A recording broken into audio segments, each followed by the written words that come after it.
Shalom! Você está no podcast Exegese e Exposição. Exegese on demand para você.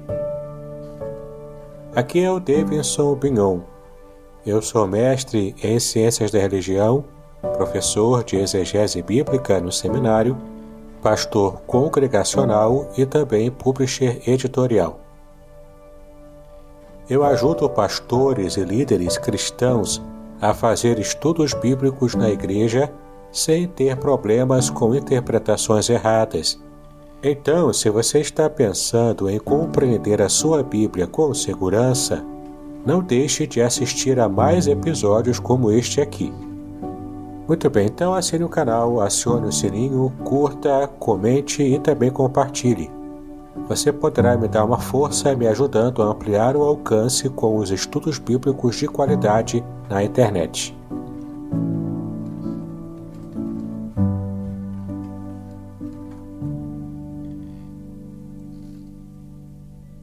Senhor Deus, essa é a nossa oração.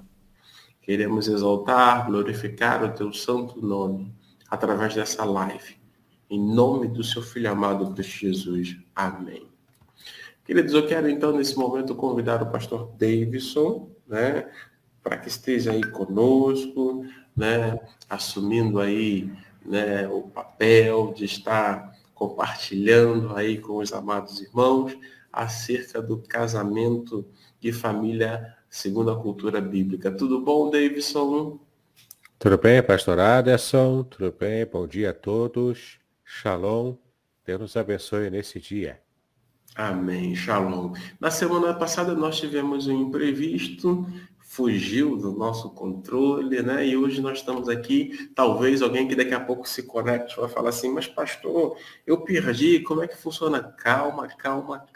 O pastor Davidson vai retornar, então a gente vai reiniciar a nossa aula, tá bom? Deus abençoe, pastor Davidson, fique bem à vontade, tá bom? Obrigado, pastor Aderson.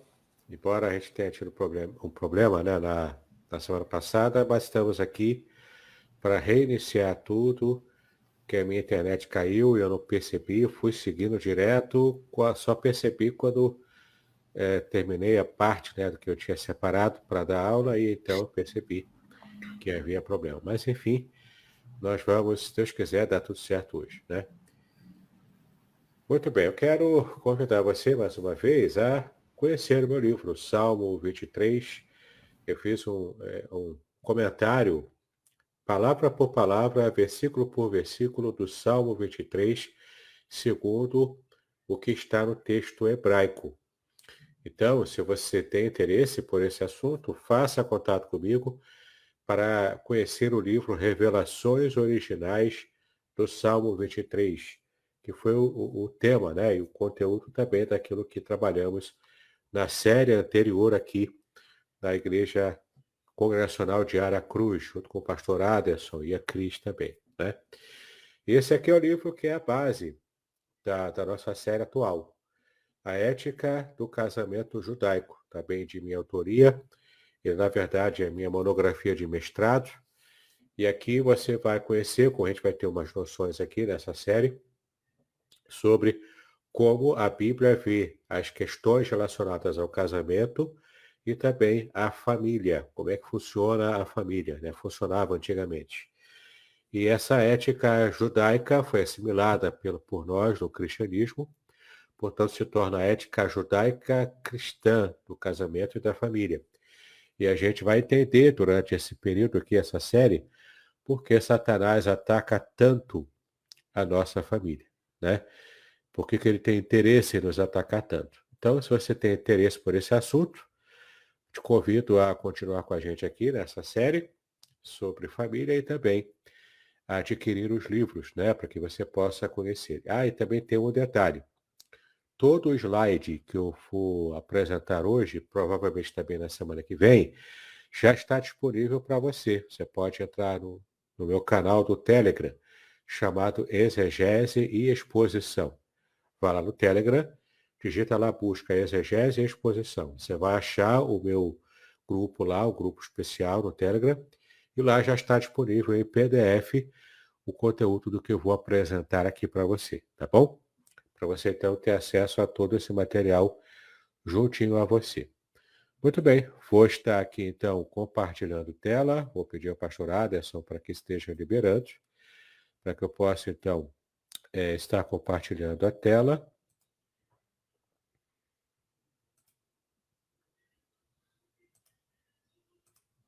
Isso já está, agora eu vou colocar aqui. Pronto, eu estou em tela cheia. Já não vejo mais o que está acontecendo aqui, só com a tela cheia, mas se Deus quiser vai dar tudo certo, não é? Muito bem, vamos falar hoje então uma espécie de introdução ao tema mais geral que eu vou trabalhar sobre o meu livro a partir do momento em que terminarmos essa parte inicial, né?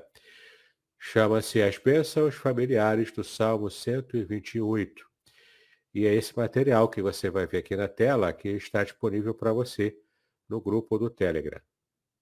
Muito bem. Vamos começar falando na primeira parte do nosso estudo de hoje sobre o significado de família. Parte 1, portanto, do nosso estudo é o significado de família. E a palavra família em hebraico é mishpachá, tá bom? É falando arranhando a garganta mesmo. Então, se você quiser repetir aí, para você aprender um pouco da língua hebraica, mishpachá, tá bom? É o significado de família na língua hebraica. E vamos falar bastante essa palavra ao longo do estudo de hoje. Bom, o que significa, portanto, aqui os vários significados de mishpachá, né? É um substantivo feminino, significa clã, família, também significa tribo, povo, nação, de um modo mais abrangente, né? Sociedade também. Ou também é utilizada essa palavra para poder designar espécies, algum tipo de alguma coisa, ou até mesmo a aristocracia, né? Então, mishpachá é principalmente traduzida como clã, família, tribo, povo ou nação. Tá bom? O restante é também um tipo de tradução possível, mas não é a principal tradução, né? Mishpachá principalmente é família. Então, mishpachá é um substantivo feminino que significa uma família ampliada, uma tribo, um clã. É um grupo em que há um íntimo relacionamento de sangue. No sentido bíblico, uma mishpachá é o centro das subdivisões dos povos israelitas. Os moradores de uma casa individual eram, portanto, identificados como uma bait, que significa casa. Várias casas juntas constituíam um mishpachá, ou seja, um grupo de casas, de famílias, que, na verdade, formam uma pequena tribo, uma pequena sociedade, né? Se fosse em nosso contexto hoje, seriam pequenos bairros, né? Formados por várias casas que são compostas por famílias. Várias famílias ou clãs juntos constituíam um Shevet, ou uma T também. São duas palavras que são sinônimas, né? Que podem significar tribo, tá bom? Mas Mishpachá também, dependendo do contexto, também pode ser traduzido como tribo. Bom, este substantivo, Mishpachá, né? Também é usado no sentido menos técnico, para indicar todo um povo ou nação. Um grupo étnico ou racial também, uma tribo. E a palavra aparece numa associação de escribas, também em 1 Crônicas 2, 55, porque a profissão dos escribas era originalmente uma posição hereditária, então envolve laços consanguíneos, né? Por isso que Mishpachá, nesse contexto de 1 Crônicas 2, se refere a essa classe especial de escribas. Pode também representar uma espécie ou tipo de animal ou uma praga divina também. Um conjunto de pragas divinas, né? Que é o caso aqui de Mishpachá sendo usada nesse contexto. Bom, vamos agora entrar propriamente no livro A Ética do Casamento Judaico. Eu vou ler essa parte aqui, que é uma parte retirada propriamente do meu livro, da Ética do Casamento Judaico. Ainda dentro da primeira parte, que é o significado de família, né? Então, estar casado era um estado normal entre os hebreus, pois a família era a unidade social básica. A palavra hebraica para casamento ou matrimônio é ratuná.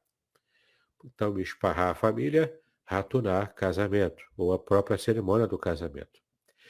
O verbo denominativo só ocorre no ritpael, que é uma espécie de voz reflexiva dentro do verbo hebraico. E significa o seguinte, né? Fazer-se o marido de uma filha, ou se tornar o genro de alguém.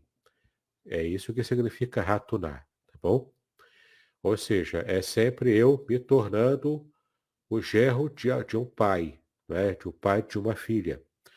Ou seja, eu estar me fazendo marido da filha de alguém, né? Essa é a ideia de ratunar. O próprio Todo-Poderoso, ao criar o homem, percebeu a necessidade desse homem estar em companhia, desse homem ter uma companheira fiel, que o acompanhasse ao longo da vida. Em Gênesis 2:18 diz, né? E disse o Eterno, não é bom que o homem esteja só. E Deus criou Eva a partir da costela de Adão. E então, né, embora esteja aqui assim ordenando, na verdade quem falou essa palavra aqui de Gênesis 2:24 foi o próprio Adão. Ele reconhecendo, né, a mulher e reconhecendo a bênção que Deus havia dado a ele. E ele disse, e é por isso que o homem deixará o seu pai e sua mãe, né, depois ele falar que esse é osso, é os meus ossos, carne da minha carne, ele então disse, é por isso que o homem deixará seu pai e sua mãe, se unirá à sua mulher, e eles serão uma só carne. Quem disse isso aqui foi o próprio Adão, quando viu a bênção, né, que Deus deu para ele. Os sábios judeus ensinam então que Adão estava só, porque não havia alguém a quem ele pudesse se doar. Com a criação de Eva, as coisas mudaram. Alguém precisava dele e do seu amor, assim como ele precisava do amor dessa mulher, de Eva, né? Então a palavra hebraica para amor, ahav, tá bom? Em hebraico é amor. Vem da raiz yahav, que significa dar, o que já indica quão importante é saber doar-se à pessoa eleita do seu coração. Então, amar alguém é doar-se a esse alguém, tá bom? É doar a sua própria vida, doar o seu tempo, doar os seus sentimentos, doar o seu amor, doar-se como um todo para a pessoa que você ama, tá bom?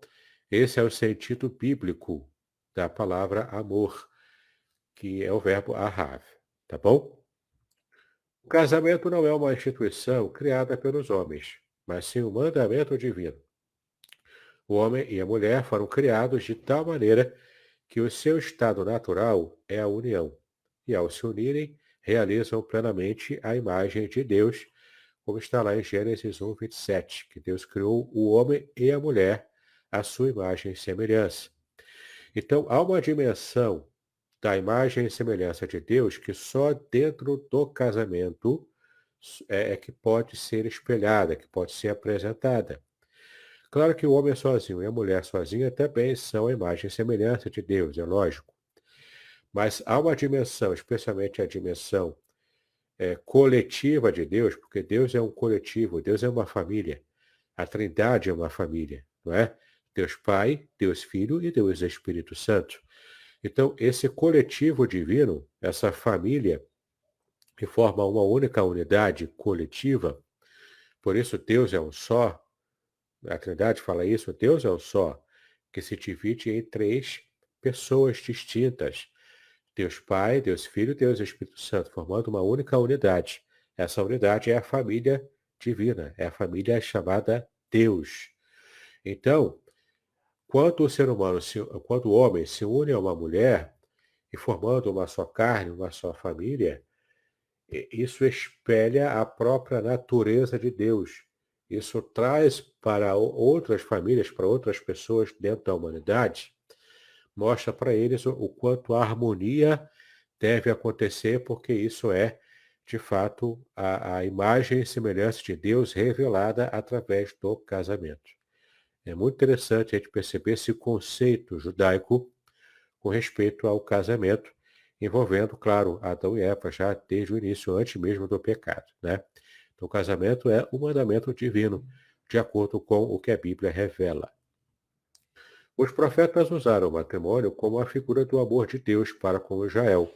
Tem várias passagens aqui, Isaías, Oséias, né? São passagens que falam realmente dos profetas usando essa figura do casamento para ilustrar o amor de Deus para com a nação de Israel, a nação que ele escolheu. Matrimônios que envolvessem parentes próximos, menos os primos co-irmãos, foram proibidos. Consta em Levíticos 18 e depois o capítulo 20. Mas a não ser os primos co-irmãos, que podiam se casar, todo tipo de consanguinidade muito próxima, né? Isso era proibido, então, o casamento desses irmãos muito próximos. As crianças eram consideradas uma bênção na família e a esterilidade um infortúnio, tá bom? Em termos culturais, geralmente a Bíblia se refere à esterilidade da mulher, por uma questão cultural, era atribuída à mulher. Na época não se tinha como fazer exame médico muito avançado, não sabia exatamente quem é que era estéril, se o homem ou a mulher. Então, de modo cultural, devido à cultura patriarcal, a mulher levava essa fama de ser estéril. E isso era horrível para a mulher. Não é? Era como se ela fosse menos esposa ou menos mulher, porque não podia dar filhos ao seu marido. Isso era terrível, era uma catástrofe na família. Em contrapartida, quando uma mulher podia abençoar o seu marido com muitos filhos, ela era bem-aventurada, era feliz, era bem-quista até mesmo na sociedade, tá bom? Então, essa aqui é a ideia de que muitos filhos eram uma bênção no mundo antigo. Hoje em dia a gente já tem um novo entendimento, mas no mundo antigo ter muitos filhos era uma bênção. E no decorrer do nosso estudo vocês vão entender o porquê. Você vai entender o porquê, tá bom? Muito bem, o matrimônio teve importantes consequências familiares e tribais. Se uma mulher, por exemplo, provasse ser insatisfatória ao marido, ela voltaria à casa do pai, o que causava uma série de hostilidades entre as famílias. O procedimento, a natural, então, era que as famílias envolvidas estabelecessem as condições para a união. Por isso que havia o casamento arranjado. A família tratava do casamento como sendo um negócio entre famílias, né? Uma troca, inclusive, com o dote, né? Que é uma troca, inclusive, financeira entre as famílias. E era algo sério, né? Os jovens, portanto, deveriam se submeter a essa escolha feita entre as famílias. Tanto que na cultura judaica antiga tinha ainda a figura da casamenteira, que era alguém que recebia lá um donativo, recebia uma espécie de salário para poder fazer a junção de famílias, né, provocando casamentos. Isso é bem interessante também dentro da cultura. Daí surgiram, então, os casamentos arranjados, tão comuns ainda hoje no Oriente Médio, né? De verdade. Claro que não tanto em Israel, hoje em dia Israel está moderno, né? Mas em culturas mais, por exemplo, em culturas dos beduínos, ou até árabes, né? Que são próximas dessa cultura judaica antiga, ainda acontecem esses casamentos arranjados.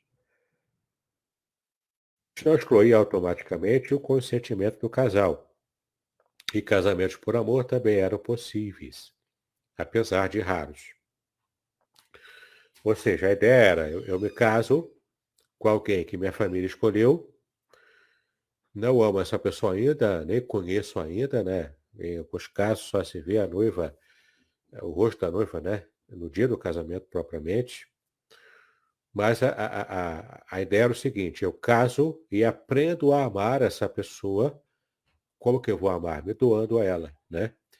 A gente já viu aqui que o significado de amor em hebraico é doar-se. Então, eu aprendo a amar o meu esposo, a minha esposa, no decorrer do casamento. Essa é a ideia da cultura antiga, né? O marido era tido como senhor, o dono da esposa, mas esta não era uma norma absoluta, tá bom? Na verdade, era uma deturpação, né? Mas, de fato, vários maridos viam a esposa como propriedade. Mas isso não é o padrão bíblico, é claro, né? Pela própria forma como Deus criou a mulher. Deus criou a mulher, tirando da costela, e quando Adão percebeu isso, ele disse, essa é a mulher, né, que é osso dos meus ossos, carne da minha carne. Ele percebeu essa bênção, e o próprio Deus, antes de criar a mulher, ela disse, eu vou criar uma mulher que se conquiste, estando como que diante dele. ou seja, é equiparada. E a mulher idônea, literalmente em hebraico, é como que estando diante dele, cara a cara, idônea, não é? No mesmo nível, não era inferior ao ser humano, ao homem, né? Então é interessante a gente perceber como que a própria língua hebraica nos ajuda a entender o que de fato Deus quis dizer com criar uma mulher idônea para que estivesse ali sendo companheira de Adão para a qual ele pudesse se doar, né? Quando o marido era incorporado à tribo da esposa, as crianças eram consideradas então pertencentes a essa tribo, a tribo da esposa, ou a família dela, né? É o caso de Jacó e Labão, e também de Moisés e Jetro, que são aqui, né? Genro e, e sogro, né, nesses dois casos aqui, né? O noivado entre os israelitas antigos era um acordo que estabelecia deveres e era considerado uma parte do matrimônio. O dote deveria ser pago aos pais da noiva, e este era o elemento central do noivado. O noivado consistiu em uma determinação das condições do matrimônio na presença de testemunhas. A união poderia acontecer alguns meses ou até mesmo anos depois do noivado. A deslealdade dos noivos também era considerada como adultério. E aqui você entende, então, por que que quando Maria ficou grávida do Espírito Santo, José quis abandoná-la. Por quê? Porque se ele fosse levar à frente a denúncia de que ela estava grávida, que não foi ele, ou seja, ele não havia feito nada de errado com a sua noiva, né? Que a Maria era noiva dele. Então ela já estava, para fins sociais, praticamente casada com ele. E se ela tivesse algum tipo de conversinha mole lá com outro homem, seria considerado adultério. E ela seria apedrejada lá em praça pública. Entendeu? Por isso, então, que José, sendo justo, não quis denunciar Maria. Ele se afastou e queria se dissolver aquele noivado sem que envolvesse nada, né, que Maria pudesse fazer, porque ela de fato estaria correndo perigo de vida, né, perigo de perder a vida. Mas então o que acontece? Você percebe aqui que ele quis fazer isso para poder preservar a própria vida de Maria. Mas então o anjo, né, chegou para ele em sonhos, mostrou para ele o que estava de fato acontecendo e eles levaram à frente o casamento, mesmo tendo essa dificuldade aí com a gravidez de Maria, né, que era inesperada. A união e o amor entre os cônjuges são descritos com insistência nas biografias dos patriarcas. Temos aqui então Abraão, Sara, Isaac e Rebeca, Jacó e Lia e mais tarde Jacó e Raquel, né? Estes dois últimos, ou seja, Jacó e Raquel, vivem uma das mais bonitas histórias de amor em toda a literatura, uma relação repleta de devoção e ternura no casamento entre ambos. Bom, chegamos então à segunda parte do nosso estudo de hoje, que é propriamente o texto do Salmo 128, que é o salmo principal do nosso estudo de hoje. Então, você vê na sua tela o Salmo 128 com alguns destaques em amarelo. Você preste atenção a esses destaques em amarelo, porque mais à frente eu vou estar explicando com mais detalhes cada detalhe desse aqui que está grifado em amarelo, tá bom? Então, Salmo 128, na versão Almeida Corrigida Fiel. Bem-aventurado aquele que teme ao Senhor e anda nos seus caminhos, pois comerás do trabalho das tuas mãos, feliz serás e te irá bem. A tua mulher será como a videira frutífera aos lados da tua casa, os teus filhos como plantas de oliveira à roda da tua mesa. Eis que assim será abençoado o homem que teme ao Senhor. O Senhor te abençoará desde Sião, e tu verás o bem de Jerusalém em todos os dias da tua vida. E verás os filhos dos teus filhos e a paz sobre Israel. Então, todo esse material aqui é o Salmo 128. Aqui você vê todo o Salmo 128 na língua hebraica. Por razões óbvias e por amor ao tempo também não vou ler, mas repete para que você veja como é o texto na língua original em hebraico. E o Salmo 128, né, como se fala em hebraico, é Terrilim, número 128, tá bom? Terceira parte, então, que vamos começar a fala hoje. Não sei se vai dar tempo de fechar tudo, mas vamos até onde der, né? É a análise propriamente do texto, onde vamos falar parte por parte daquela destacada em amarelo. Então, já começamos aqui, versículo por versículo, parte por parte, destacada. No versículo 1, nós temos aqui, primeiro, na parte de cima aqui da tela, você vê uma tradução hiperliteral do texto, como está literalmente no hebraico, tá bom? E na parte de baixo você vê alguns comentários sobre as palavras que aparecem aqui. Então, o primeiro destaque em amarelo, né? Na verdade, eu vou ler o versículo 1 todo nessa tradução hiperliteral, né? Ó abençoado é todo aquele que teme Yahweh, que anda em seus caminhos. Então, olha que interessante. Tem os três destaques aqui nesse versículo, né? O primeiro, ó abençoado. O segundo, teme. E o terceiro, anda nos seus caminhos, né? Então, olha só. Ó abençoado, em hebraico, Esher. É uma interjeição, na verdade, né? Por isso que a tradução aqui mais literal é ó abençoado, né? Como é abençoado, olha como é que é feliz, né? Aquela pessoa que faz o quê? Que teme o Senhor, né? Que teme Yahweh. Yahweh aqui é o tetragrama. Antigamente se falava Yahvé. Hoje em dia os especialistas apostam que a pronúncia mais correta do nome de Deus na Bíblia hebraica, do tetragrama sagrado, é Yahweh. Mas é uma conjectura, né? Alguns preferem falar Senhor para evitar falar o nome de Yahweh ou Yahvé. Muito bem, então, ó abençoado é uma interjeição que significa ó felicidade, né? Ó bem-aventurança. Frequentemente usada como interjeição, portanto, bem-aventurados são aqueles que fazem alguma coisa, né? Então, de fato, aqui o primeiro destaque é essa interjeição de como é abençoado aquele que teme ao Senhor. E a segunda palavra é justamente a palavra temer, o verbo temer, né? Em hebraico, yará, que significa temer, né? Ser temente, reverente, medroso. Então, aqui já vem uma desconstrução de uma compreensão errada que nós, por causa da nossa cultura ocidental, não conseguimos perceber. Geralmente a gente fala, temer a Deus não é ter medo dele, mas é respeitá-lo, reverenciá-lo. Está certo essa segunda parte, que de fato temer a Deus é reverenciar, respeitar o próprio Deus, né? Mas também envolve, na cultura judaica antiga, também envolve certa medida de medo. Porque nós não estamos tendo um relacionamento com qualquer um. Estamos tendo um relacionamento com alguém que é o Todo-Poderoso, o Criador de todo o universo.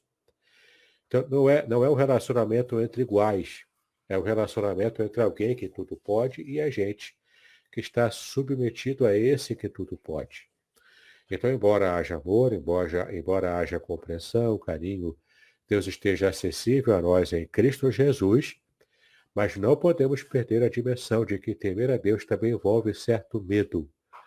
Medo daquilo que o Senhor pode fazer conosco por causa do seu todo poder. E a gente está completamente submetido a ele. Essa relação não é tão dura, então assim, direta com essa questão do medo, como é, por exemplo, na cultura muçulmana. O muçulmano teme de verdade Alá porque ele enxerga Alá como aquele pai muito severo. Não o pai que de fato ama e é carinhoso com o filho, mas o pai que é severo, que castiga o filho pelo menor deslize, né? Então, aqui não é essa ideia que nós estamos trazendo para cá, mas um pouco de medo sim faz parte do conceito bíblico hebraico de temer a Deus. Terceiro destaque ainda do versículo 1, anda em seus caminhos. Temos aqui a palavra, a expressão Haroler Pitrakaiv, que é quase um trava-língua, né? Haroler Pitrakaiv, em hebraico, que possui, portanto, a raiz verbal halar, em hebraico, que é ir, andar. E a palavra derer, que é o verbo derer, significa caminho, estrada, na verdade, substantivo derer, né? Que significa caminho, estrada, distância, jornada ou maneira de conduzir. Em outras palavras, bem-aventurado é aquele que anda nos caminhos de Yahweh, é aquele que conduz a sua vida segundo a diretriz, a lei, o mandamento de Yahweh. É aquele que se submete ao mandamento de Yahweh. Não é aquele que é rebelde, mas é aquele que se submete. Então, feliz é aquele que teme a Yahweh. E como é que ele teme? Andando nos caminhos de Yahweh, ou seja, conduzindo a sua vida, fazendo escolhas na sua vida que esteja dentro da vontade de Yahweh.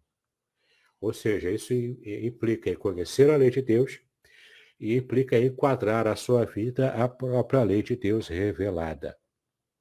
Ok? É isso que significa, então, essa palavra, né? Podcast Exegese e Exposição. Exegese on demand para você.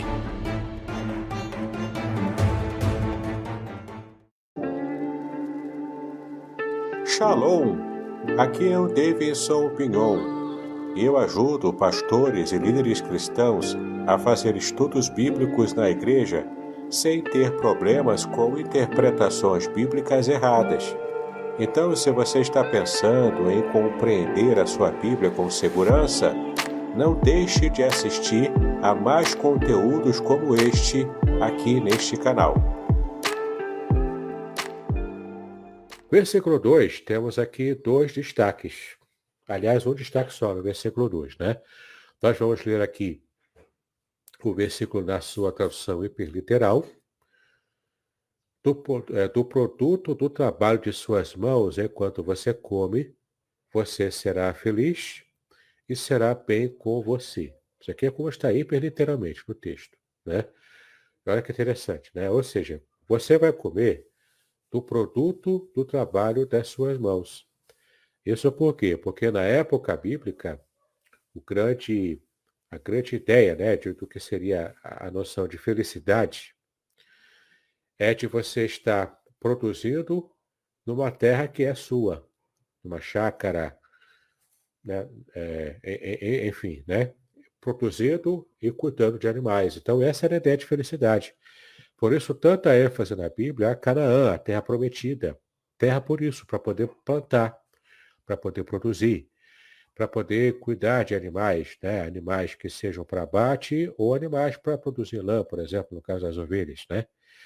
Para produzir um produto também. E então, quando a pessoa tinha uma terra para cuidar, produzir e se alimentar, a pessoa era, na verdade, feliz. Então, em outras palavras, ser feliz era ter uma terra para cuidar e também ser feliz na cultura hebraica antiga era fazer Deus feliz em primeiro lugar. Não é você fazer o que você quer, o que tem na sua vontade. Não é isso, porque o coração do homem, o próprio Jeremias disse que o coração do homem é enganoso. A gente acha que gosta de uma coisa, mas depois desgosta dessa coisa, não é? A gente acha que quer muito alguma coisa, que isso vai fazer a gente feliz, mas logo depois que a gente alcança, a gente fica com o coração vazio muitas vezes. Então, você perceba que a noção de felicidade na Bíblia é quando você primeiro faz a vontade de Deus, faz Deus feliz. Você deixa Deus feliz com a sua vida. Isso faz com que você seja feliz em segunda mão. Mas essa felicidade que você recebe por fazer Deus feliz é o próprio Deus trabalhando no seu coração, na sua mente, na sua vida. E aqui temos esse valor de uma produção manual, ou seja, a produção de alguém que plantou e realmente está colhendo o fruto do seu trabalho. É muito triste, por exemplo, a vida de um escravo que tem que trabalhar para poder trazer a felicidade, o sustento de outro, do seu senhor. Claro que o escravo também vai se alimentar, é dever do senhor alimentar o escravo. Mas entenda que não é o mesmo tipo de prazer. Aqui a pessoa livre, feliz, tem uma terra para plantar, para cultivar e para receber o fruto do que plantou. Ele vai se aproveitar de tudo que ele plantou. Essa era a ideia de riqueza no período bíblico, tá bom? E temos então aqui essa expressão do produto do trabalho, que é o destaque desse versículo. A palavra que aparece aqui é a palavra iegeia, que significa labuta, trabalho, produto, produção, propriedade adquirida como resultado do trabalho. Ou seja, não é apenas do trabalho das suas mãos que ele vai comer, mas é o produto do trabalho das suas mãos. Ou seja, ele vai realmente aproveitar aquilo que ele produziu. Versículo 3, nós temos aqui alguns destaques. E é bem interessante o versículo 3. Sua esposa será como uma videira frutífera aos lados de sua casa. Seus filhos serão como plantas de oliveira ao redor da sua mesa. Então você percebe aqui que é uma palavra, uma referência à esposa desse homem feliz. Como que ela será, né? Por que será que está entre colchetes, entre chaves aqui, né? Porque, de fato, o verbo ser não aparece na língua hebraica, ele é subentendido. Tem razões linguísticas para isso e também até teológicas. Então, a sua esposa, ela será como o quê? Primeiro, está comparando a esposa com uma videira frutífera. Nós, mais à frente, veremos a imagem de uma videira frutífera, né? Ou seja, é aquele cacho frondoso de uvas, com muitas uvas, né? A ideia aqui é de que ela é uma mulher que produz muitos filhos. Os frutos aqui são os filhos, que era o padrão de uma família feliz e abençoada na época. Essa videira frutífera, como está aqui no texto, ela vai estar aos lados da sua casa. A gente vai ver já já o que significa isso, que na verdade não é plenamente lados, né? A gente vai ver o que significa aqui. Mas olha só, sua esposa, que é o destaque aqui desse primeiro destaque desse versículo 5, a palavra que aparece em hebraico é Ishá, mulher, né? É literalmente mulher. Nesse contexto aqui, mulher como esposa, né? Muito bem. O segundo destaque aqui do versículo 3 ainda é como a videira frutífera que a gente está vendo aqui. Em hebraico é Kegefen Puriá, que vem, portanto, do substantivo masculino Gefen, que significa vide, videira, que tem figuradamente uma referência a Israel, mas aqui é videira mesmo, né? Porque está fazendo uma comparação com a mulher que dá muitos filhos ao seu marido. Então, esse é o verdadeiro significado aqui dessa metáfora da videira frutífera. E depois vem a palavra parar, que em hebraico significa, é o verbo que significa dar fruto, ser frutífero, ou seja, ser abundante nos frutos para aquele que é o seu marido, né? Ou seja, é a mulher que dá muitos filhos ao marido. Outro destaque aqui no versículo 3 ainda, aos lados da tua casa. A palavra que aparece aqui, né, a expressão que aparece é Bearquete Veterra. Bearquete Veterra significa, tem duas palavras aqui, né? A primeira é o substantivo, a palavra Ierechá, que é o feminino no dual, ou seja, no flanco, aos lados, ou partes extremas, ou, como está destacado aqui, recônditos. Por quê? Porque na cultura judaica antiga, na casa judaica, na casa da mulher, né? Ou numa tenda, se morasse em tenda, era lá no interior da casa onde a mulher, a esposa, guardava os seus pertences particulares. Isso tinha o significado de trazer segurança para a mulher, porque ela tinha sua própria individualidade e era preservada lá no interior da casa. Então, traz essa ideia de cuidado, de preservação da intimidade da mulher. Então, ao longo da casa, são as coisas da casa que o marido usa, que os filhos usam, a própria mulher também usa, mas todos os pertences particulares da mulher, inclusive as moedas que ela recebeu de dote, ficam guardadas num lugar específico, escondido, que só a mulher sabia. Essa era a ideia, né? De a mulher ter o seu lugar recôndito, ou seja, ter o seu ambiente particular no interior, no mais interior da casa. Aqui você vê a imagem da videira frutífera lá em Israel. Para vocês terem uma ideia como era essa imagem, né? Tinha uma fruta bastante tenra, né? E abençoadora da visão de Israel. Então, uma videira frutífera é isso aí, que tem muitos frutos, tem muitos filhos, né? Essa é uma hipérbole, claro, né? Mas o homem que tinha muitos filhos, uma família com muitos filhos, era uma família abençoada, segundo a cultura antiga. Versículo 3 ainda, né? Então os filhos são como os rebentos da oliveira. A palavra oliveira em hebraico é zait. Daí que veio também, né, junto com o árabe também, né, que são palavras parecidas, porque o árabe é parecido com o hebraico. Então a palavra zait veio a nossa palavra azeite, por causa de zait, que é a palavra hebraica, né? Significa, portanto, azeitona, oliveira, oliveira ou azeitonas, né? Daí veio o fruto dessas azeitonas, que é o nosso azeite. Por que que eles são como esses rebentos da oliveira? Porque os filhos estão ao redor. A palavra saviv significa ao redor. E aqui é um advérbio de lugar, ou seja, significa estar ao redor mesmo, ao redor, ao arredor, no caso aqui da casa, né, desse homem abençoado com esses filhos que a sua esposa deu. E aqui está comparando esses filhos como esse rebento da oliveira. E aqui você vê nessa imagem, a oliveira antiga, não dá para ver bem, né, mas tem vários brotinhos no caule dessa oliveira. Esses brotinhos vão brotando ao redor da própria oliveira. O interessante de uma oliveira é que ela pode ficar, por exemplo, durante 40 anos sem produzir nada, somente sendo árvore dando sombra, sem produzir nenhum tipo de azeitona. Mas, de repente, do nada assim, começa a brotar os rebentos, esses, essas partezinhas dentro da própria oliveira, que mais tarde se tornarão caules novos e que eles sim produzirão as azeitonas.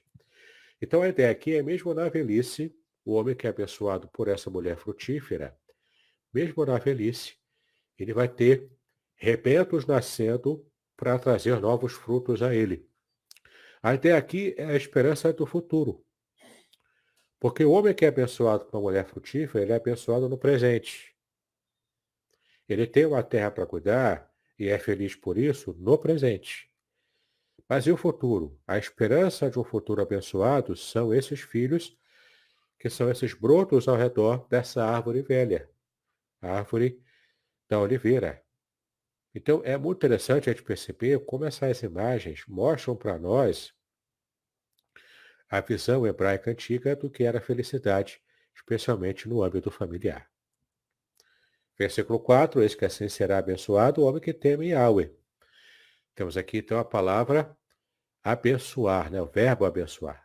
A expressão aqui abençoado o homem é Yevorar Gaver, que temos aqui então nessa expressão duas palavras. A primeira palavra é o verbo abençoar, né? Barar.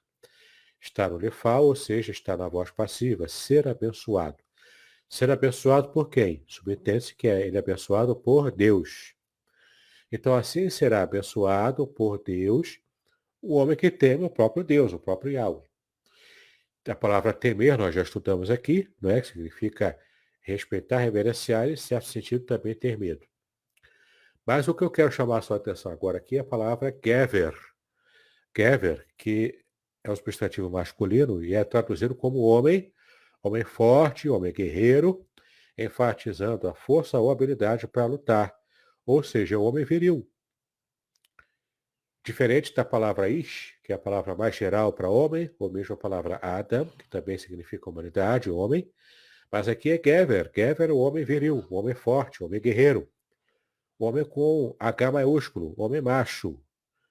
O que vai na contramão dos valores deturpados da nossa sociedade ocidental e contemporânea, de que o homem bom é o homem sensível e desconstruído. Não é isso que a Bíblia ensina. O homem abençoado é o homem que é viril, que é de fato o macho da sua casa. Ele é abençoado, entendeu? E não o homem desconstruído, como a gente, né, percebe aí na nossa cultura, infelizmente.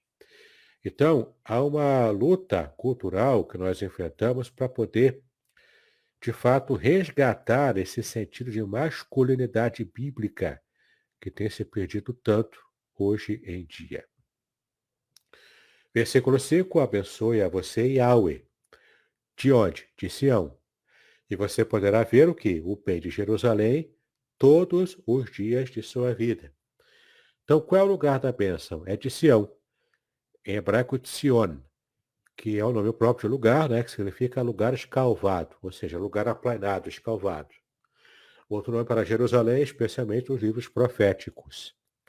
Ou seja, lugar escalvado, que é o lugar preparado por Deus para a habitação do povo de Israel. E você vai ver o quê? Ainda no versículo 5, vai ver o bem de Jerusalém. A expressão hebraica é Betuv e Yerushalayim. Aqui aparece a palavra Tov, que é um substantivo que significa bens, coisas boas, bondade, é só coisa boa aqui, né? E Yerushalayim é o nome de lugar também, o topônimo, né? Significa literalmente cidade da paz. Jerusalém significa a cidade da paz. A cidade principal da Palestina e capital do Reino Unido e depois da divisão, capital de Judá. Ainda hoje, Jerusalém é a capital religiosa. Tel Aviv é a capital moderna de Israel. Lá, inclusive, acontece a maior parada gay, lá daquela região, enfim. E Tel Aviv, portanto, é a capital civil de Israel. Mas Jerusalém ainda hoje é a capital religiosa de Israel. Versículo 6, a gente já está terminando aqui essa primeira parte para poder passar para as perguntas e continuarmos o nosso conteúdo na semana que vem. Versículo 6, e você verá os filhos dos seus filhos, paz sobre Israel. Então, ver os filhos dos filhos é ver os netos. A expressão hebraica é panim, vanim levanecha. Tem aqui a palavra ben, que é filhos, né? Que também no contexto aqui se refere a neto. Então, filho dos filhos, ou seja, os netos, né? Filho, neto, criança, membro de um grupo, expressão idiomática hebraica que também traz essa ideia de mais abrangente, né? Para falar de filhos de. Então, filhos de Deus, ou seja, é aquele que procede de Deus. Filho do homem é aquele que procede do homem.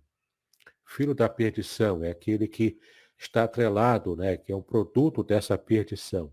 É uma expressão idiomática hebraica. Mas aqui, então, é filhos e netos, né? Essa referência aqui é a mais literal, a questão familiar mesmo. E você verá, além dos seus netos, dos filhos, você verá paz sobre Israel. A palavra paz, shalom, tem essa ideia de uma completude, saúde, bem-estar, paz, envolve inclusive segurança, prosperidade também financeira. Paz não é só ficar zen, não é só ficar em paz, em tranquilidade, respirar com leveza, não é só isso. Paz era felicidade completa, total, inclusive envolvendo materialidade, bênção financeira mesmo, né? Claro que isso não quer dizer que a teologia da prosperidade está correta, não está. A ênfase exagerada que os teólogos da prosperidade trazem a esse tipo de pensamento, né? Isso é errado, é pecado. É uma idolatria ao dinheiro, né? É adorar a Mamon. Mas é o caso aqui de você entender a paz completa na sua vida, como também é bênção financeira, é bíblico e, de fato, é o que o texto aqui quer dizer. Paz sobre Israel, prosperidade também, felicidade sobre toda a nação de Israel. Claro, Israel, né, topônimo aqui, uma referência a lugar, é a nação de Israel como um todo, né? Ou seja, significa literalmente Deus prevalece. É o que significa o nome Israel. Tá bom? Na próxima semana, nós vamos entrar então na sessão de comentários. Eu vou retomar aqui essas partes destacadas, trazendo mais detalhes sobre aquilo que nós vimos aqui rapidamente, tá ok? Muito bem, quero então aqui agora fechar. Vou parar aqui de compartilhar a tela, certo? E agora estou aberto para perguntas e respostas. Agora deu certo, hein, pastor Horácio? Foi tudo bem. Graças a Deus e glórias ao nosso Deus. Nós temos aí algumas pessoas que estão aí nos acompanhando. Temos aí a nossa irmã Dora, o Paulo Lima, que fala aí, grande mestre, bom dia, o pastor Ideobrando, a nossa irmã Dora, que eu já falei também, a Edivânia, a Denise também está conosco, e outras pessoas que também estão. O pastor Hildebrando, ele também faz um comentário, diz: bom dia, parabéns por esse conteúdo, apenas para contribuir com a ideia da felicidade a partir da terra e do que nela se produz. Ter filhos está relacionado à preservação do nome paterno e mais mão de obra para trabalhar na terra, aumentando então a produção. Perfeito. Até mesmo a questão de uma situação de guerra, né? Havia muitas guerras no mundo antigo. Então, um pai que tem muitos filhos, numa situação de invasão, né, de uma outra nação, ele consegue preservar isso, dá prestígio a ele social também, porque numa situação de guerra dessa ele poderia contribuir com mais soldados para lutar. E é claro, também numa disputa também de qualquer direito lá, o pai que chega com os filhos, com muitos filhos homens, né? Numa disputa lá qualquer, ele consegue levar vantagem também até nessa situação. Exato. E até na velhice, né? Porque Até na se velhice, alguma exato. coisa acontecesse, os filhos estariam ali para poder Para cuidar, isso suprir, aí. É, amparar, né? perfeito. Até A para família. substituir o pai quando ele morresse também. Uhum. Aí o Era o Idebrando primogênito, né? também, o Idebrando fala, quanto mais filhos e filhos dos filhos, mais gente para proteger, defender o clã, trazer a paz, né? Pô, Perfeitamente, isso aí. Um verdade. grande abraço, Eu, pastor Debrano. aliás, estou com saudade de você, hein, meu amigo. Tanto tempo que eu não te vejo, hein? Saudades, hein? Bom, enquanto você estava falando, aí deixa eu voltar no início, que eu achei assim, algumas coisas assim, interessantes que você abordou, né, logo no início. Você falou a respeito do amor, o amor vai implicar em doação ou doações, né? Doar o tempo, doar a atenção. Eu acredito que também dentro desse contexto são os gestos carinhosos, né? Então pode-se dizer que quando a gente olha aí para esse texto e aquilo que você comentou, existe gente aí que está meio que equivocada a respeito da questão do amor. É isso mesmo? Amor é doação, né? Se você não se doa, você não ama. Não é só ficar cruzando os olhinhos lá com o coraçãozinho voando e dizendo, eu te amo, né? Igual o professor Girafaz ou na Florinda. Não, Ah, amor por não é só dar exemplo. flor e tomar cafezinho, né? Amor, amor é em atitudes práticas, entendeu? Você tem que chegar lá e além de ser romântico, é claro, mas é mais do que esse ideal romântico ocidental. O amor, no sentido bíblico, é você se doar mesmo, né? Você demonstrar preocupação, fazer o bem, prestar atenção nos detalhes, né? E tratar bem a pessoa que você ama. Joia, joia. Daniel também está conosco, Daniel Rodrigues dos Santos. Bom dia, Deus te abençoe também. E aí, você também traçou outro comentário a respeito da mulher, né? Segundo lá o que foi comentado logo no início, o homem poderia, o esposo poderia devolver a mulher caso ela seja insatisfatória. É. Você teria alguns exemplos para dar, só para a gente entender? Porque assim, aí eu vou falar por conta própria, né? Muitas das vezes eu via isso e falei, mas como assim ser insatisfatória? Tá, Né? era uma sociedade patriarcal, não era o princípio bíblico, mas era uma situação que acontecia do marido, por estar nessa sociedade patriarcal, considerava a mulher como uma propriedade. Não era o Certo. valor bíblico, claro, mas era a descrição do que acontecia, né? Por isso que as mulheres antigamente chamavam os maridos de senhor, né? Ah, meu senhor. E a palavra hebraica é Adon. Adon significa senhor mesmo, dono, é aquele que Uhum. possui, né? Mais ou menos como a relação de animais que eram propriedade do dono. Então ele tinha mulher, e várias mulheres também, né? Quando ele podia manter várias mulheres, que era a poligamia, né? Também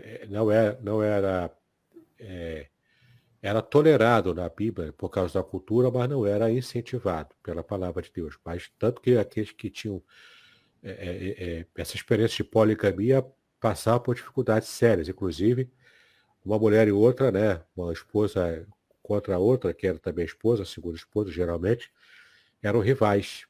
A palavra Uhum. hebraica, inclusive, para rivalidade, veio dessa rivalidade de esposas dentro dessa poligamia. Então, nunca era o valor nunca era um valor defendido pela Bíblia, apenas ela retrata uma circunstância histórica, assim como essa deturpação do homem considerar a mulher como uma propriedade. Uhum. Então, de fato, haviam essas deturpações, né, havia tudo isso, mas, apesar disso, a gente percebe o valor da mulher na sociedade judaica em comparação com os outros povos ao entorno. Os povos pagãos ao entorno tratavam a mulher muito pior. Ela não valia nada mesmo, entendeu? A cultura hebraica, para os padrões da época, ela era mais evoluída nesse sentido. Tratava a mulher com muito mais cuidado, né? Ela tinha lá também as suas questões, mas ela realmente estava melhor lá na sociedade de Israel do que nas sociedades pagãs antigas. Nossa, legal isso aí, porque nem sempre todos falam isso, né? Eles É, tratam como se fosse a mesma coisa. E você já dividiu, não, vamos ampliar a visão. Eu tenho o povo de Israel e tenho os outros povos, né? Os outros é. povos realmente tratavam, né, Pior. a mulher bem, bem abaixo mesmo, né? É. Israel estava Interessante mais isso. evoluído nesse ponto, mesmo no tempo antigo, né? Causa uma estranheza para a gente, porque a gente tem valores hoje pós-revolução feminista, entendeu? Uhum. Então, a mulher hoje, por causa desse movimento feminista e deturpações também, né?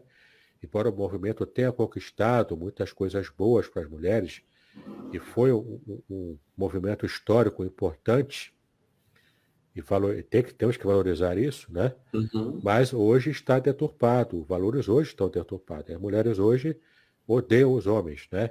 Estão É criando uma verdade. rivalidade que não tem Declararam por que guerra. existir. É um complementa o outro, entendeu? Uhum, uhum.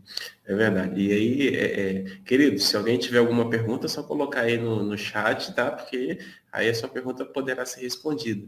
Mas isso que você falou, Pastor Davis, eu acho interessante, porque é preciso definir e ao mesmo tempo separar essa questão relacionada ao movimento feminista, né? Por quê? Porque ele trouxe coisas boas para mulheres, mas com o passar do tempo houve aí uma deturpação. E aí A essa deteriorização dos valores, né, antigos. deterioração, acho que a palavra certa é essa, né? Mas eu achei interessante. E aí, a nossa irmã Dora aqui está falando, bom dia para todos. Ela vai precisar se ausentar, porque tem um movimento de intercessão na igreja dela. Deus te abençoe, não se esqueça de orar por nós. Um grande beijo aí no seu coração. E aí a gente precisa tomar cuidado com isso, né? Justamente sobre não desvalorizar 100% esse movimento feminista, mas também não corroborar com as distorções ou algumas delas que foram, ao longo do tempo, passando por uma deteriorização, né? Perfeito. Isso é interessante. Bom, meu amigo, para fechar aqui, deixa eu ver se eu entendi, né? Deixa eu ver se eu entendi. Olhando para o Salmo que você citou, 128, ali tem diversas pepitas de ouro, né? Como eu Tem. costumo dizer. E a primeira pepita de ouro diz respeito a temer ao Senhor, né, dentro aí dessas expectativas que você colocou, e andar no caminho do Senhor, sendo submetido, como é que eu Submisso. submisso a Ele. Eu fiz aqui algumas anotações, querendo alegrar no seu coração, né? A gente está colocando aí alguns termos humanos, né? Antropomorfismo, mas querendo alegrar o próprio Deus, né? Acho que aí é a chave, é isso mesmo? Estou entendendo certo? Sim, a chave da felicidade humana é primeiro fazer Deus feliz. E de quebra a gente vai ser feliz fazendo Deus feliz. É como no casamento. O marido fica feliz quando faz a esposa feliz. E a esposa fica feliz quando faz o marido feliz. Não é? Uhum. Essa contribuição para a felicidade do outro faz com que aquele que contribui seja feliz. Então, se eu faço Deus feliz, eu de quebra vou ser feliz também. Né? E que de quebra vai fazer a esposa A feliz. esposa feliz. Então, o parâmetro é sempre Consequência. Deus primeiro. Deus tem a prioridade em tudo. Entendeu? Então tem muita deturpação aí, né? Tem, Até nos arraiais, né? tem. O povo acha Interessante que isso. povo acha que ser feliz é fazer tudo que der na cabeça. Agora eu quero ser homem, aí eu vou ser homem. Muda de ideia, agora eu quero ser mulher. Então você feliz ser mulher. Isso é ideia do povo, entendeu? Cria essa distorção, né?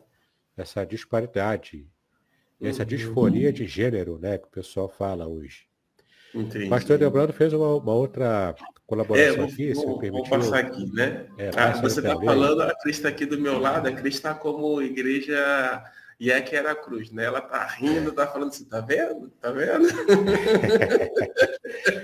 Calma, amor, calma, amor. Queridos, o pastor Hildebrand está falando assim, permita-me mais uma manifestação. No contexto bíblico, na cultura veterotestamentária, e ainda presente no início do Novo Testamento, encontramos a devolução, repudio da mulher. A palavra deixada por Jesus sobre o repúdio criticou a banalização do repúdio. E aí, meu querido, fala um pouquinho sobre isso. São duas coisas diferentes, né? Exatamente como ele disse. Tem o divórcio e o repúdio. Uhum. O divórcio era um documento que se levantava se a mulher deixasse queimar a comida, estragasse lá a comida e não gostasse, o marido não gostasse, ou se achasse alguma coisa indecorosa na mulher, né? Podia ser também alguma verruga lá em algum lugar que não tinha que nascer ou algo assim, né? Ele achava indecoroso, coisa e tal, e pediu o divórcio. Do divórcio, a mulher voltava para a casa dos seus pais, se eles forem vivos, né? Ou se não forem vivos, da família, né? Do irmão mais velho, enfim. Voltava, né? Porque é como se ela fosse um produto com defeito que o marido quis devolver. Era essa mais ou menos a ideia. Mas o repúdio era pior. O repúdio era uma ação pública que o marido fazia, dizendo que por algum motivo, às vezes adultério também dela, ou então desconfiança de adultério, nem era propriamente adultério, mas era uma desconfiança de adultério. Ele então podia repudiar. Esse repúdio era o seguinte, ele mostrava publicamente que estava repudiando ela e ela era rechaçada socialmente. Ela era completamente rechaçada, né? Também podia voltar para o lar de origem, mas podia acontecer também de o lar de origem, sendo o irmão mais velho ou sendo o pai, também rejeitasse essa filha que voltasse, ou essa irmã que voltasse.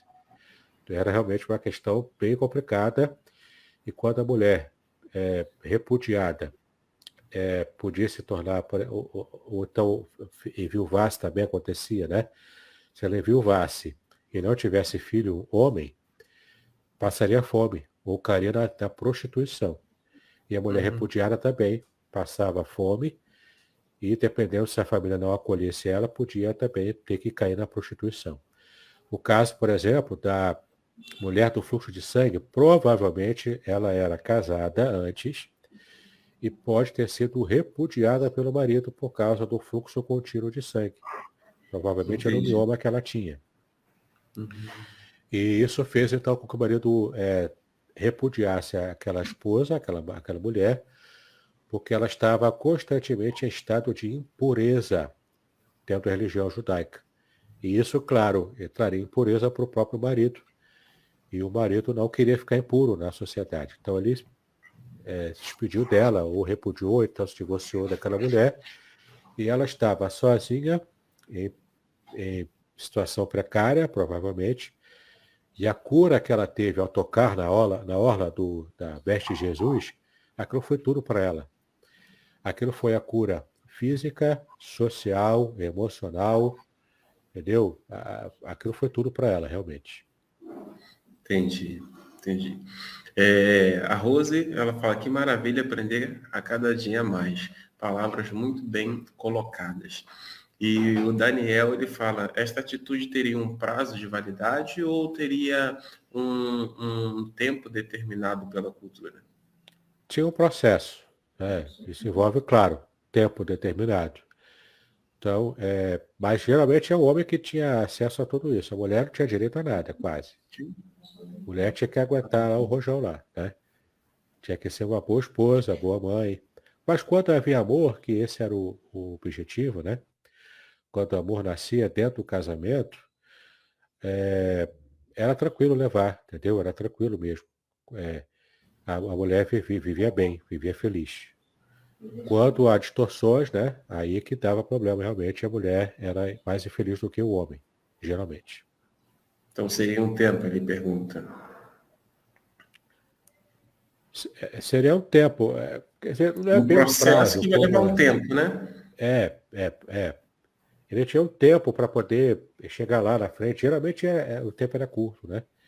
Chegar lá na frente, socialmente, e declarar o repúdio, então pedir a carta de divórcio. Então tinha lá os seus trâmites, que eu não vou lembrar agora os detalhes, né? Mas tinha assim. O meu livro também tem alguma coisa a respeito disso também. Joia, joia. Queridos, alguém mais tem alguma pergunta? Conseguimos responder? Pastor Hildebrando, esclarecer, e pastor Daniel também. Pastor Daniel lá de Porto Seca, né?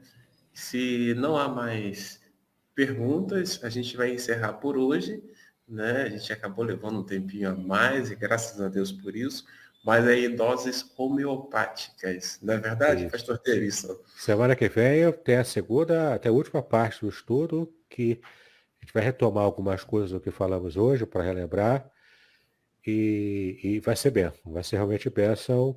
A gente vai terminar essa parte dos PowerPoint, né, do Salmo 128.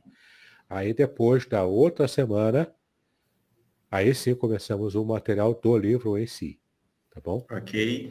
Então, eu quero encerrar, ou caminhar para o encerramento, pedir ao pastor para mostrar, olha, de onde a gente está tirando o conteúdo. Mostra para eles, Sim. por gentileza, meu amigo. Aqui, a gente está tirando aqui, ó, desse meu livro, A Ética A do ética do Casamento casamento Judaico. judaico. É a minha monografia de mestrado publicada, onde eu falo sobre as questões do casamento e família na cultura judaica antiga. E lembrando também, nós já fizemos a série desse meu livro recente, Revelações Originais do Salmo 23, onde eu analiso o Salmo 23 inteiro, palavra por palavra, versículo por versículo, na língua hebraica. Se você quiser Joia. adquirir essas obras, faça contato comigo, eu terei prazer em te dar as informações, e então você recebe em casa pelos correios os 2 livros ou qualquer um deles se você quiser comprar apenas um. Isso aí. Nós estamos encerrando hoje. Só para vocês entenderem qual é a dinâmica, a nossa dinâmica é terça, quinta e sexta nós fazemos amanhã com Deus. E na quarta-feira a gente tem esse estudo aí, né, com o pastor Davidson, que é um baita de um estudo, haja vista aquilo que nós estudamos no Salmo 23. Então, o Salmo 23, se você quiser ter acesso às informações, você vai ter duas opções. Vocês vão ter duas opções. Quais são? A primeira, você pode curtir aí a nossa página, buscar lá, né, a respeito do Salmo 23, ou ir no canal do próprio pastor Davidson, lá no YouTube, que aí você também vai ter todo esse conteúdo. A minha sugestão, vai lá na página da igreja, curta a página da igreja, divulga a página da igreja e depois vai lá no canal do pastor Davidson, porque você vai encontrar esse conteúdo e muito mais outros conteúdos, ok? Então, quero também pedir para você divulgar. Eu quero agradecer a todos que estão aqui virtualmente, né, nos contribuindo. O pastor Janilson, né, também está aí conosco. É o Janilson, né? Ele dá bom dia ao pastor Davidson, a todos que Bom dia, estão irmão. aí nos assistindo. Agradeço também pastor Ido Ebrando, que também pede que Deus continue nos abençoando. E aí, na próxima quarta-feira, nós estaremos de volta. Tem mais pessoas aí curtindo. Deixa eu pedir aqui a minha ajuda, não posso nem mais É. chamar de secretária, E amada. enquanto você se organiza aí, apenas lembrando, quem quiser o PDF do que eu já apresentei aqui agora e vou apresentar semana que vem, se Deus quiser, lá no meu grupo do Telegram, chamado Exegese e Exposição. Lá você já está disponível, é só você entrar lá, entrar na parte de documentos ali e baixar o PDF completo desses estudos do Salmo 128.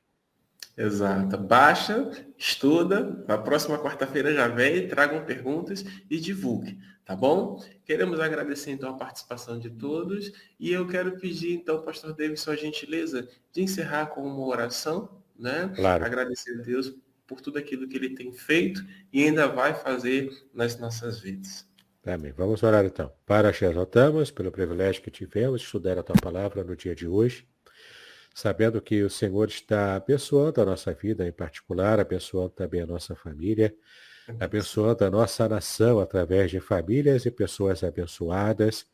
Clamamos a Ti, Senhor, que Tu tenhas misericórdia da nossa vida durante esse período, Senhor, tão conturbado em que vivemos, dessa guerra cultural, dessa rejeição sistemática da nossa sociedade aos valores da Tua palavra. Pedimos a Tua graça, a Tua misericórdia, pedimos a força do Senhor para que possamos resistir a esses dias maus e possamos de verdade, ó Pai, ser luz do mundo, sal da terra, para influenciar positivamente o mundo inteiro, Senhor, para que possam entender o quanto é importante nos enquadrarmos, ó Pai, para que a nossa própria felicidade aconteça, nos enquadrarmos na Sua vontade. Nos ajuda nesse propósito, nos dê um dia abençoado. Nós assim pedimos a Ti em nome de Jesus. Hoje, para todos sempre. Amém e amém. Amém. Queridos, então, até a próxima quarta-feira com esse estudo, mas amanhã temos aí Manhã com Deus, né? Então, quero convidá-los a também a participar e a divulgar aí. Se você ainda não acompanha a nossa página, dá um pulinho lá aí, aqui era Cruz, curta, nos prestigia aí também. Pastor Davis, mais uma vez, agradeço pelo carinho, agradeço pela generosidade em nos ajudar e ajudar os nossos irmãos e amigos a compreenderem um pouco mais as Escrituras Sagradas. Amém. Até Shalom, queridos. Deus abençoe a todos. Shalom. Muito bem, agora eu gostaria de ver a sua participação. Entre em contato comigo, compartilhe a sua experiência comigo e quem sabe até se você enviar em formato de áudio, eu possa aproveitar a sua experiência para apresentar no próximo episódio do podcast Exegese e Exposição. Eu sou Davidson Pignon e eu ajudo pastores e líderes cristãos a fazer estudos bíblicos da igreja, sem terem problemas com interpretações erradas. Se você então está pensando em compreender a sua Bíblia com segurança, não deixe de assistir a mais episódios como este aqui. Então, assine o canal, acione o sininho, curta, comente e também compartilhe. Ajude-me a ampliar o alcance com estudos bíblicos de qualidade na internet. Que Deus abençoe os seus estudos, paz e bênção sobre a sua vida.